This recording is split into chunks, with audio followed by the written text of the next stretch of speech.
ouvir a voz do Salvador.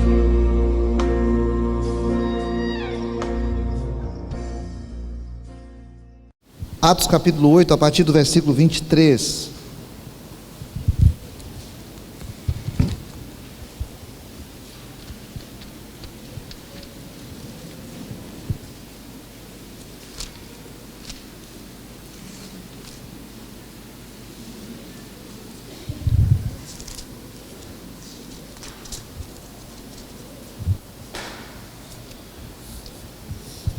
Um texto também já conhecido nosso, né? Que eu particularmente gosto muito dele, do versículo 26, aliás. Uma história linda, já conhecida, que diz assim: um anjo do Senhor falou a Filipe dizendo: dispõe-te e vai para o lado do sul, no caminho que desce de Jerusalém a Gaza. Este se acha deserto. Ele se levantou e foi. Eis que um etíope eunuco, alto oficial de Candace, rainha dos etíopes, o qual era superintendente de todo o seu tesouro, que viera adorar em Jerusalém, estava de volta, e assentado no seu carro, vinha lendo o profeta Isaías. Então disse o Espírito a Filipe: aproxima-se desse carro e acompanha-o. Correndo Filipe, ouvindo-o ler o profeta Isaías, perguntou: compreendes o que vens lendo? Ele respondeu: como poderei entender se alguém não me explicar? E convidou Filipe a subir e a sentar-se junto a ele. Ora, a passagem que estava lendo era esta: foi levado como ovelha ao matadouro, e como um cordeiro mudo perante o seu tosqueador, assim ele não abriu a boca. Na sua humilhação lhe negaram justiça.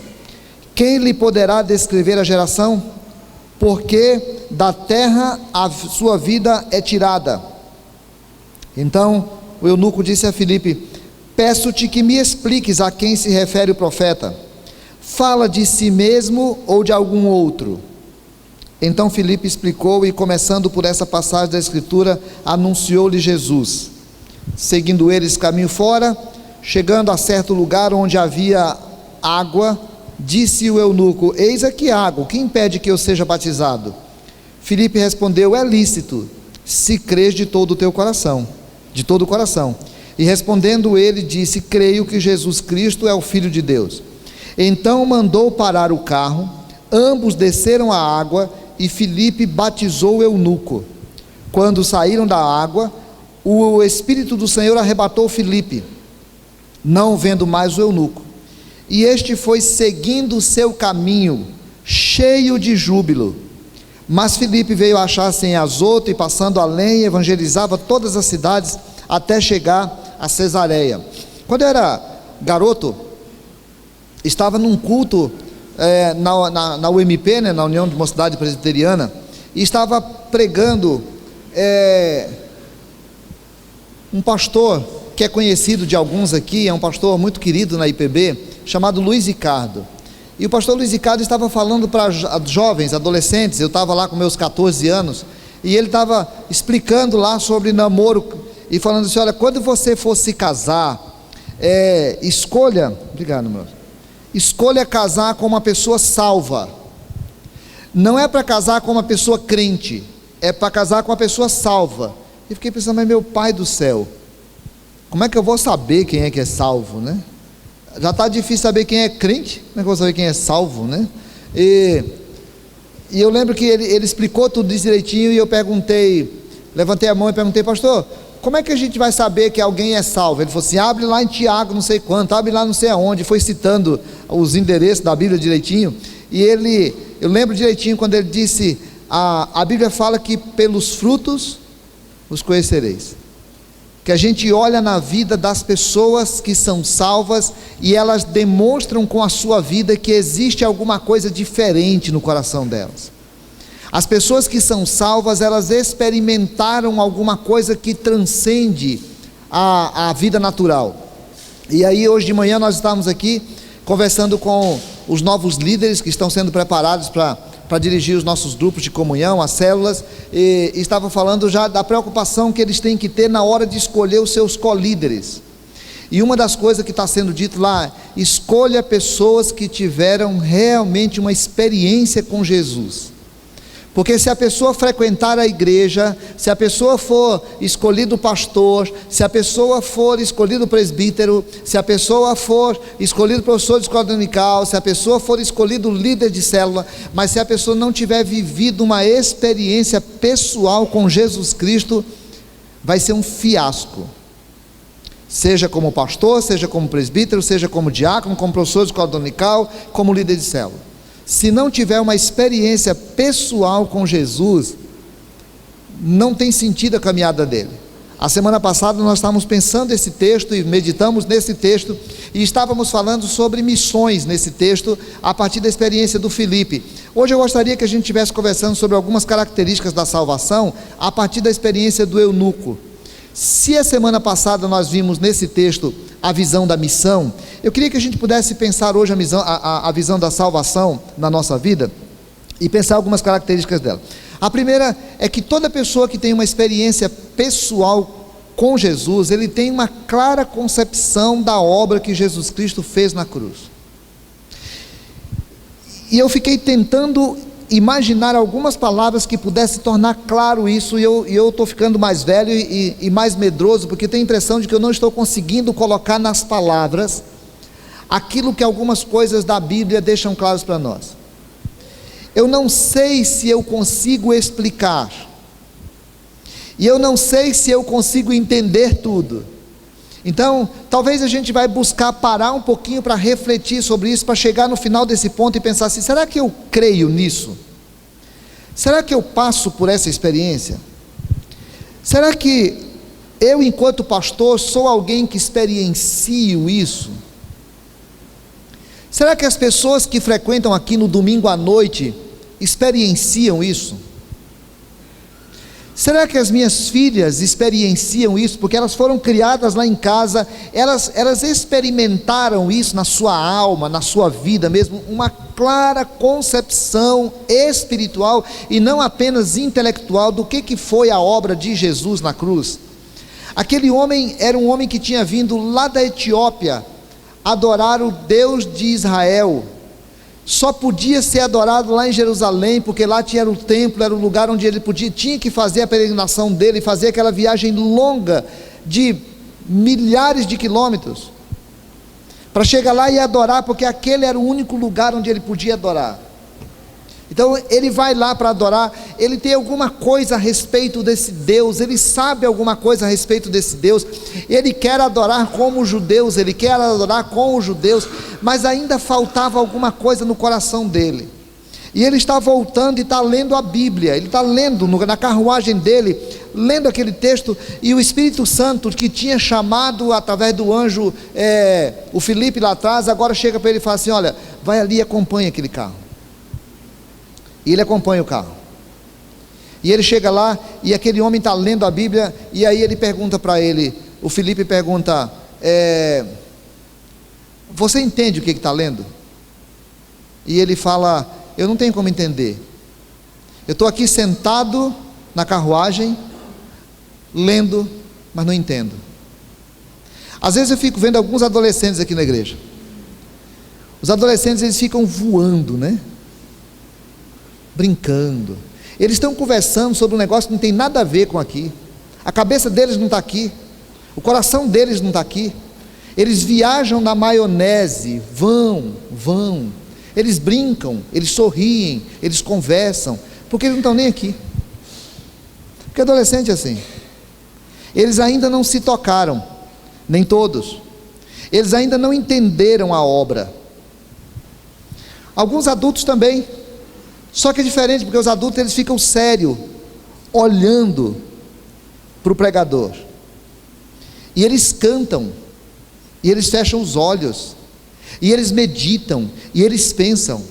E às vezes nós pregadores, nós não ficamos como os adolescentes voando na maionese, não ficamos como os adultos sérios que ficam sérios olhando para a cara da gente, porque às vezes nós ficamos aqui falando com os adolescentes que estão viajando, ou com os adultos que estão com a cara séria, mas às vezes é possível que nós também não estejamos entendendo, assim como o eunuco. Li o texto bonito, ele foi levado como ovelha ao matadouro, como um cordeiro mudo perante seus tosqueadores, não abriu a sua boca. Aí ele diz, eu não sei de quem que ele está falando, não sei a quem que ele está se referindo, se fala de si mesmo, ou se está falando de algum outro. Eu ainda não entendi. E aí a Bíblia diz que Filipe, a partir daí, começou a anunciar-lhe Jesus. A partir daí ele começa a falar que esse cordeiro que foi levado ao matadouro, que foi citado séculos antes por Isaías, estava se referindo a Jesus Cristo, aquele rapazinho que nasceu lá em Nazaré, lá em Belém, que foi criado lá em Nazaré, que foi morto há algumas décadas, fazia pouco tempo, que morreu lá em Jerusalém. Aquele era o Messias, era aquele a quem Isaías se referia. Aquele homem que foi levado à cruz, para morrer na cruz, ele morreu por causa de mim, ele morreu por causa de você.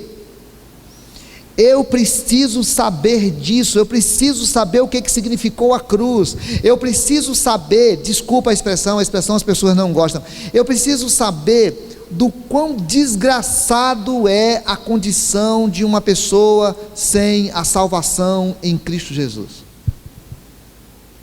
Eu preciso saber quão horrível é uma pessoa que ainda não experimentou a graça do perdão de Jesus na sua vida. Eu preciso saber quão terrível é a condição de uma pessoa que morre sem Jesus. Eu preciso saber que nem todo mundo que sabe a respeito de Jesus, ou que frequenta a igreja cristã, ou que assume posições cristãs, elas têm uma experiência com Jesus. Então eu preciso parar no primeiro momento para pensar, eu sei o que a cruz significa para mim. Você sabe o que a cruz significa para você? O eunuco não sabia, mas o Filipe começa a demonstrar para ele. O Filipe começa a falar para ele, e aí o Filipe pergunta para ele, você crê? Ele diz, eu creio que Jesus é o Filho de Deus. Aquilo era uma afirmação, irmãos, que para nós hoje é muito simples, mas aquela afirmação era uma afirmação maravilhosamente grande. Era um homem que tinha aprendido a respeito de Deus, era um homem que tinha sido influenciado pelo judaísmo, mas agora era um homem que estava crendo a partir daquela palavra, que o homem que foi para a cruz não era um homem comum, era um homem transcendental. Ele agora estava entendendo que o homem que foi para a cruz era um homem que estava trazendo uma condição nova para a humanidade. Que o homem, a Bíblia chama isso de morto. O homem estava morto. O homem estava respirando, o homem estava trabalhando, o homem estava sonhando, mas ele estava condenado a viver eternamente separado do Criador. Ele estava condenado a viver eternamente separado de quem o fez. Ele estava condenado a viver eternamente separado da vida. Morto. Aí Jesus diz assim, eu vim para que vocês tenham vida. Agora, aquele homem estava entendendo que Jesus foi aquele que veio trazer vida, que a cruz era a reconciliação do homem com Deus, que o homem estava nas trevas, mas agora ele está na luz, que agora ele está lavado e remido pelo sangue de Jesus, que agora ninguém pode intentar acusação contra ele, porque ele é alguém que em Jesus Cristo foi reconciliado com Deus, porque ele foi a ovelha que foi colocado no matadouro. Agora aquele homem conseguiu entender a cruz. Você entende a cruz? Você entende o que Jesus estava fazendo na cruz? E aí eu não estou falando intelectualmente não, porque eu sei que todo mundo entende aqui. Nós vivemos num país cristianizado. Eu estou falando, você entende espiritualmente que você foi crucificado naquela cruz? Você entende espiritualmente que agora você já não é mais morto, não é mais separado, não é mais inimigo, não é mais propriedade de Satanás, que agora você é propriedade exclusiva de Jesus? O teu coração entende isso? O coração daquele homem passou a entender, porque salvação, irmãos, passa em primeiro lugar por essa clara concepção da obra de Jesus Cristo na cruz. Segundo lugar, o texto diz que chegou o momento que a gente não sabe direito o todo da conversa, mas certamente o Filipe, que tinha aprendido dos seus líderes, apóstolos, que Jesus havia ensinado que deveria ser pregado o evangelho a toda criatura, e deveria batizar as pessoas. Talvez ele tenha ouvido do próprio Jesus, a gente não sabe se ele conheceu, mas ele sabia disso, tinha que batizar. Naquele primeiro tempo, o batismo era uma coisa assim: você crê? Creio, então pode ser batizado. Tem água? Batiza. Batizava. O Saulo, depois daqui, chega um tempo, ele chega de lá tal hora na casa do homem lá que Deus mandou que ele fosse, do Ananias. Ele chega lá e foi batizado na casa. O outro foi batizado, o Paulo sai de madrugada lá com a corrente lá que quebra, com a cadeia que quebra, vai lá na casa do cara, o cara fala: você crê? Crê, então batiza. Porque a igreja naquele primeiro tempo, se alguém manifestasse que cria, batizava. Depois de um tempo, a igreja teve de tomar alguns cuidados, porque estava muita gente fazendo batismo, e naquela época tinha muita gente se batizando por batizar. Algumas pessoas se batizavam porque elas achavam que batizar era uma forma de ser recebido na comunidade, e aí elas se batizavam. Batizou.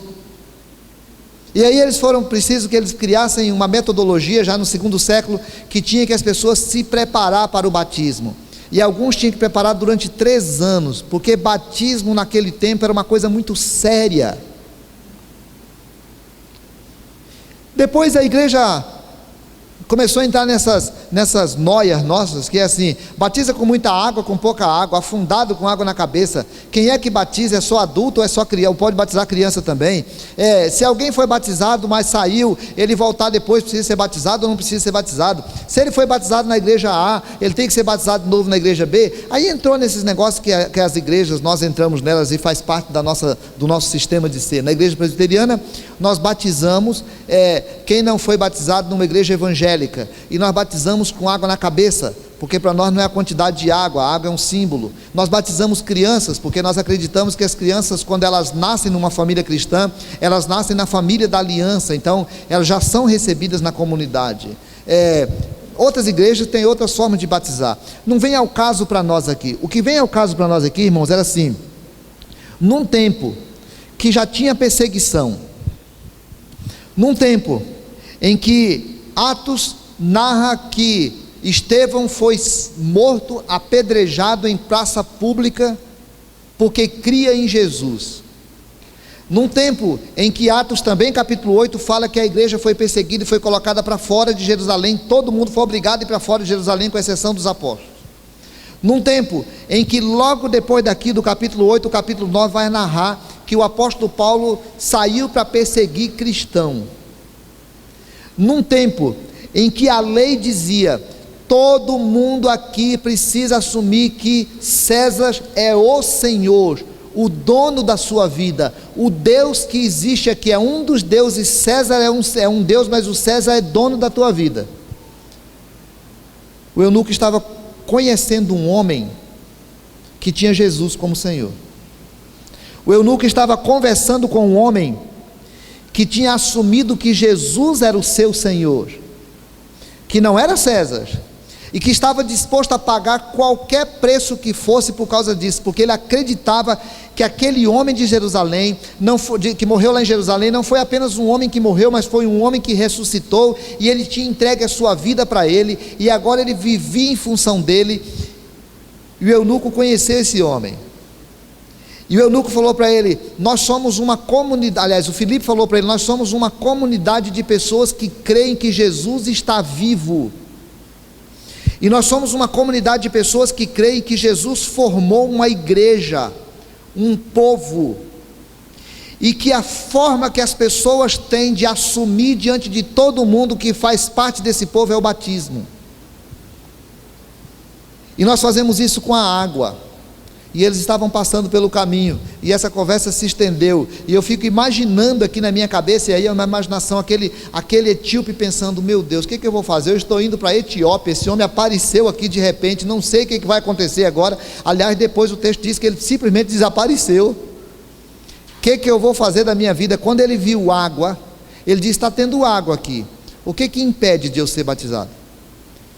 Sabe o que, irmãos? Uma pessoa que experimenta a graça da salvação, ele conhece a obra da cruz, mas tem dentro do coração dele um profundo desejo de assumir compromisso com a obra da cruz.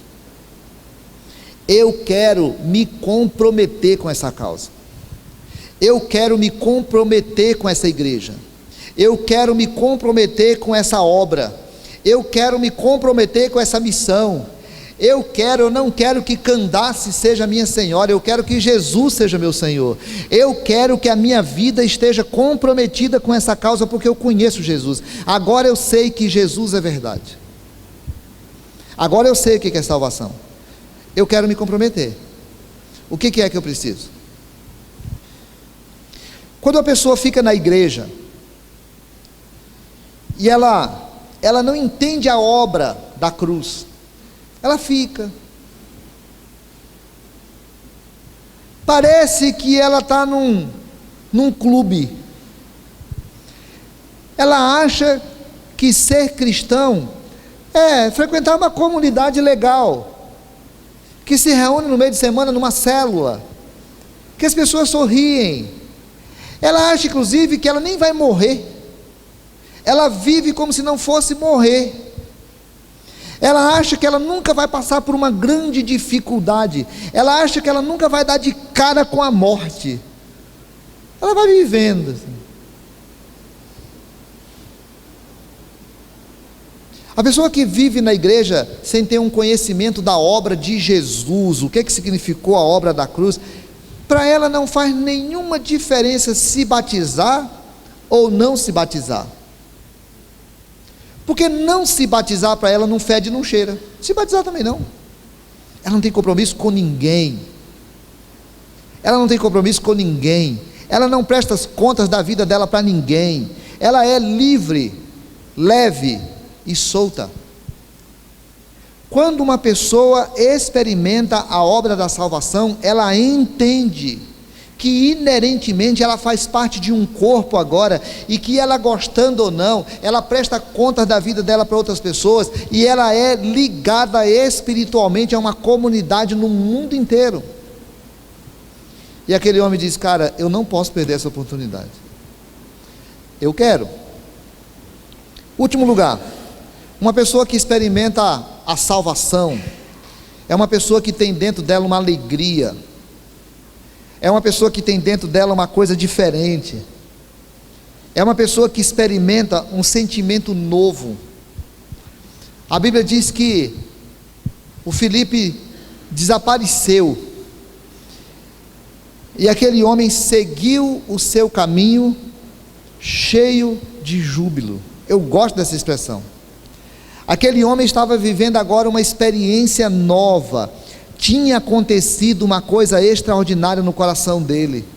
O apóstolo Pedro chama isso de alegria indizível, não dá para dizer. Quando alguém pergunta para um verdadeiro cristão: o que é que você sente mesmo na tua alma por ser cristão? É um negócio difícil de dizer. Como é que eu vou explicar? Não dá para explicar. Eu só sei que do meu coração brota uma alegria, porque eu sou ser humano, e o ser humano carrega na alma dele uma nostalgia, o ser humano carrega na alma uma saudade, o ser humano carrega na alma uma tristeza, o ser humano carrega na alma um vazio, o ser humano nem sabe, mas ele carrega dentro de si uma saudade de Deus, uma saudade do paraíso, uma saudade do Criador. O ser humano carrega dentro de si um espaço vazio, que o Pascal dizia que só pode ser preenchido com a presença de Deus. ele vai se alegrar com tudo que a vida dá. Ele consegue se alegrar com as festas, ele consegue se alegrar com a beleza, ele consegue se alegrar com o dinheiro, ele consegue se alegrar com a droga, ele consegue se alegrar com o sexo, ele consegue se alegrar com os sonhos, ele consegue cantar 4 dias e dançar 4 dias no carnaval, ele consegue ir para a rave, ele consegue se tornar poderoso no mundo, mas dentro da alma dele tem um vazio, porque ele não conhece a salvação, porque ele não conhece a graça. Mas no dia que o Espírito Santo entra no coração de uma pessoa, a Bíblia diz que do seu interior flui rios de alegria, rios de vida, rios de satisfação. Dentro do coração dele brota um rio de vida, há uma alegria dentro da alma dele. Por isso que ele não é alguém que vive se lamuriando, sofrendo, angustiado. Ele é alguém que está na taca, na peia, no sofrimento, com as costas tortas. Eu estava vendo o Cláudio aqui, né? Nosso presidente da mocidade, tão jovem, entrou ali, coitado, ele entrou assim meio, né, desajeitado, assim, o Cláudio está meio parecendo um S assim, né? Existem dores, existem problemas, existem dificuldades, mas o coração dele tem uma alegria, que é uma alegria, é um júbilo, que só a presença do Espírito Santo pode dar. A irmã Maria Moreira, pouquinho antes de morrer, nós estivemos na casa dela, e ela falou para mim assim: ah, meu pastorzinho, será que é pecado a gente pedir para Deus levar a gente? Eu não aguento mais, está muito doído aqui. Eu perguntei, mas a senhora quer ir? Ela disse, eu quero. A vida inteira eu vi Dona Maria falando que não queria ir, agora ela entende, eu quero ir, porque eu sei para onde vou, porque tem uma coisa nova aqui dentro de mim, eu sei para onde vou. A irmã Zilda, que morreu esses dias, ela já falava assim, eu acho que Deus esqueceu de mim, porque ela estava tão velha, tão doente, tão cheia de problemas, que ela queria ir. Eu sei para onde vou. Quem conhece Jesus, irmãos, tem uma alegria, que é uma alegria que transcende a realidade em que ela está inserida, porque o coração dela experimenta de alguma coisa diferente. Quem conhece Jesus, sabe a obra da cruz, sabe exatamente, não intelectualmente só, mas o coração dela sabe que Jesus Cristo morreu na cruz por mim, e isso já é uma verdade aplicada na minha vida, porque eu já morri em Cristo. Eu me comprometo com a obra da cruz, porque eu quero fazer parte. É para batizar, eu quero batizar, e eu quero viver essa comunidade de alegria, de júbilo. E aí eu vou dizer uma coisa para você solteiro, presta atenção, você solteiro, principalmente quem está na pindaíba. No dia que você for procurar alguém para casar,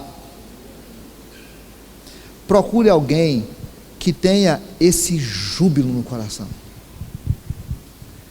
Não fica preocupado se ele é da igreja, isso não é tudo. É alguém que vibra com a obra que Jesus Cristo estabeleceu na cruz. É alguém comprometido com a obra de Jesus Cristo na cruz. Pai, não fica procurando um marido rico para sua filha. Filha, não fique procurando um homem rico para você. Não é essa a questão. Marido, não, olha, essa belezinha vai passar. Você nem sabe. Tudo passa. Vai passar. Hoje teve um encontro de 30 anos da minha turma de formatura do ensino médio. Ontem e hoje. Eu estou numa tristeza medonha porque não fui. Mas eu vi uma foto agora de tardezinha que eu fiquei pensando, meu Jesus Cristo. Como dizia a parente minha que estava aqui esses tempos atrás, que desgraceira que o tempo faz, né? Ainda bem que eu não estava naquela foto, o povo está feio demais, está velho demais, está esquisito demais. A belezinha desse homem que você está encantado com ele, ou dessa mulher que você está encantado com ela, vai passar. Se essa pessoa não tiver um júbilo no coração com relação a Jesus, isso não passa. Em Jesus isso só cresce. Se alguém não for comprometido com a obra da cruz, se alguém não experimentar a obra da cruz, cuidado, você pode estar entrando numa fria, ou pode estar sendo uma fria para a vida de alguém. Se nós formos líderes e não tivermos a mesma experiência, nós estamos matando a igreja. Você conhece Jesus? Jesus é a tua vida. Jesus pulsa no teu coração.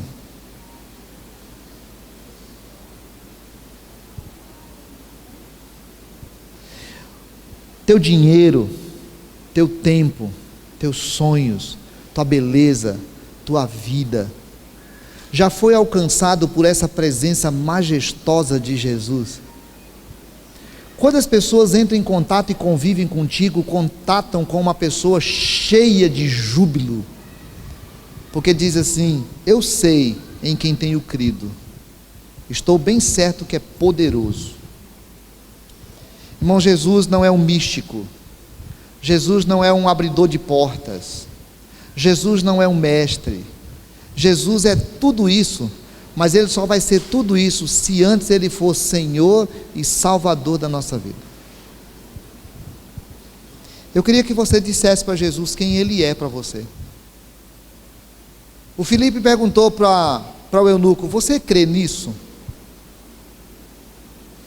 Eu quero perguntar para ti hoje, em nome de Jesus: você crê nisso? Você crê nisso? Fala para ele, vamos orar?